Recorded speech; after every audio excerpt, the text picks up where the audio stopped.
جتنا وہ آگے بڑھتے ہیں آگ پیچھے ہٹتی جاتی ہے۔ یہ دیکھ کر موسیٰ علیہ السلام کو کچھ خوف سا پیدا ہوا، ارادہ کیا کہ واپس ہو جائیں، اور جو ہی آپ پلٹنے لگے آگ قریب آ گئی۔ اسی حیرت کے عالم میں ایک آواز آئی، اے موسیٰ، میں اللہ رب العالمین ہوں۔ اس موقع کی تفصیلات سورہ طٰہٰ 16 پارے میں بیان ہو چکی ہے۔ تو یہاں پہ یہ بتایا کہ منصب نبوت اور رسالت کے لیے منتخب کر لینے کے بعد حضرت موسیٰ علیہ السلام کو سب سے پہلے خالص توحید کی تعلیم فرمائی گئی، اور پھر ہر قسم کی بدنی اور مالی عبادت کا حکم دیا گیا۔ نماز چونکہ اہم العبادت ہے، اس لیے اس کا ذکر خصوصیت سے یہاں فرمایا گیا۔ اگلی آیات کو دیکھیں۔ قال ربی انی قتلت منہم نفسا فاخاف ان یقتلون۔ انہوں نے عرض کیا کہ اے میرے رب، میں نے ان میں ایک آدمی کا خون کر دیا تھا، سو مجھ کو اندیشہ ہے کہ وہ لوگ مجھ کو قتل کر دیں۔ واخی ہارون ہوا افصح منی لسانا فارسلہ معی ردا یصدقنی انی اخاف ان یکذبون۔ اور میرے بھائی ہارون کی زبان مجھ سے زیادہ رواں ہے، تو ان کو بھی میرا مددگار بنا کے میرے ساتھ رسالت دیجیے کہ میری تقریر کی تائید اور تصدیق کریں، کیونکہ مجھ کو اندیشہ ہے کہ وہ لوگ مجھے جھٹلائیں گے۔ تو یہاں پہ دیکھیں حضرت موسیٰ نے یہ دو وجوہات تھیں جن کی وجہ سے حضرت ہارون علیہ السلام کو مددگار بنانے کے لیے اللہ سے درخواست کی تھی۔ اچھا، اب آگے دیکھیں آیت نمبر 25۔ قالا سنشد عضدک بأخیک ونجعل لکما سلطانا فلا یصلون علیکما بآیاتنا انتما ومن اتبعکما الغالبون۔ ارشاد ہوا کہ ہم ابھی تمہارے بھائی کو تمہارا قوت بازو بنائے دیتے ہیں، اور ہم تم دونوں کو ایک خاص شوکت عطا کرتے ہیں جس سے ان لوگوں کو تم پر دسترس نہیں ہوگی۔ ہمارے معجزے لے کر جاؤ، تم دونوں اور جو تمہارا پیروکار ہوگا غالب رہو گے۔ فلما جاءہم موسیٰ بآیاتنا بینات قالوا ما ھذا الا سحر مفتری وما سمعنا بھذا فی آبائنا الاولین۔ غرض جب ان لوگوں کے پاس موسیٰ ہماری صریح دلیلیں لے کر آئے تو ان لوگوں نے کہا کہ یہ تو ایک جادو ہے کہ افطرا کیا جاتا ہے، اور ہم نے ایسی بات کبھی نہیں سنی کہ ہمارے اگلے باپ دادوں کے وقت میں بھی ہوئی ہو۔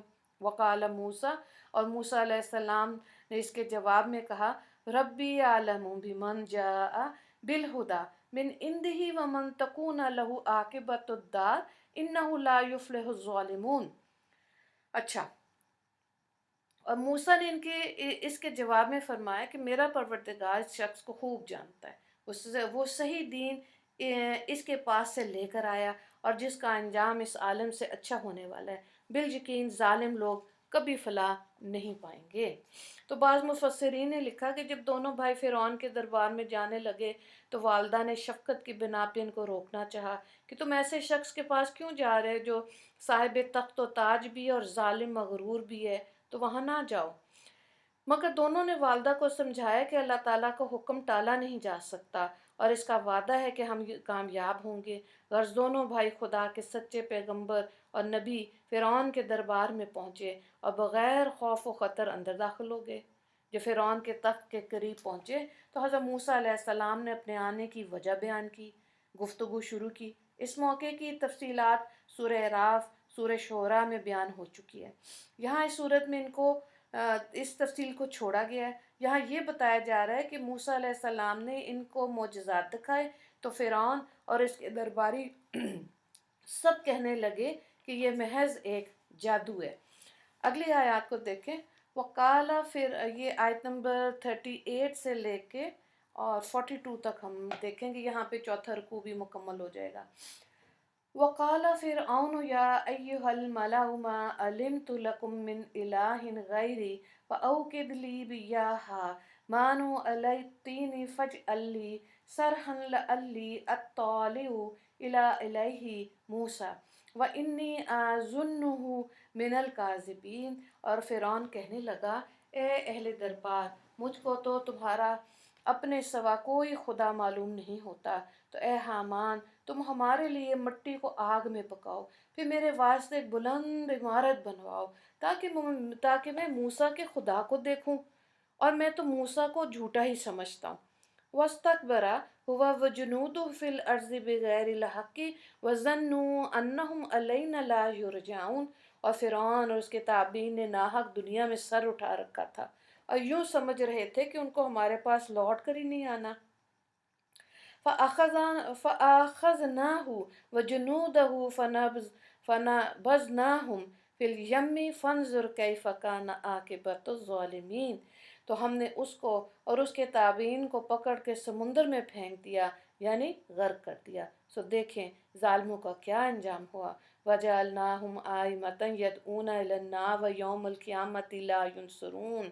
اور ہم نے ان لوگوں کو ایسا رئیس بنایا تھا جو لوگوں کو جہنم کی طرف بلاتے رہے، اور قیامت کے روز کوئی ان کا ساتھ نہ دے گا۔